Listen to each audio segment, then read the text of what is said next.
সব পক্ষের সঙ্গে আলোচনা এবং পরামর্শ করে গণমাধ্যম সংস্কার কমিশন গঠন করা হবে বলে জানিয়েছেন তথ্য এবং সম্প্রচার উপদেষ্টা নাহিদ ইসলাম।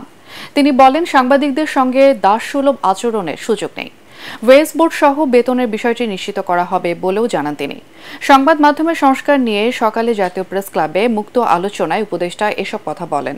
তিনি বলেন, জুলাই বিপ্লব সাংবাদিকদের জন্য বড় কেস স্টাডি। গণ অভ্যুত্থানে গণমাধ্যমের কি ভূমিকা ছিল তা নিবিড়ভাবে আলোচনা করতে হবে। সাংবাদিকরা কেন পেশাদারিত্বের সঙ্গে কাজ করতে পারে না সেই সব বিষয়ে কথা বলেন বক্তারা।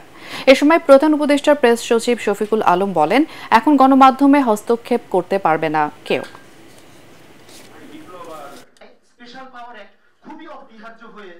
ইলেকট্রনিক মিডিয়ায় আসলে আন্দোলনের পক্ষে কোনো তথ্যই প্রচার করা হয়নি, আর কি তথ্য প্রচার করা হয়েছে ওইটাও দেশের মানুষ দেখেছে। একটা কথা শুনতাম, একটা হাউস পলিসি আছে, হাউসের উপরে আবার হাউস আছে। এই ঘটনার আসলে জবাবদিহিটা করবে কে, দায়িত্বটা নেবে কে?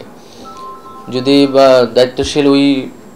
দায়িত্বশীল কাউ জিজ্ঞেস করা হলে বলা হবে ডিজিএফআই চাপ দেওয়া হয়েছিল, সরকার থেকে চাপ দেওয়া হয়েছিল। এই বেতনের বিষয়টা আসলে সুরাহা হওয়া উচিত, কারণ সাংবাদিকতা আসলে যদি পেশা হয় তাহলে সেখানে এই পেশাদারিত্ব রক্ষা করতে হলে অবশ্যই তাকে সেই মর্যাদাটা আসলে দিতে হবে। দাসসুলভ আচরণ করার আসলে কোনো সুযোগ নেই। আমরা সিকিউরিটি এজেন্সিকে বলে দেওয়া হয়েছে যে কোনো ধরনের কাউকে কোনো মিডিয়া কার্ভ হবে না।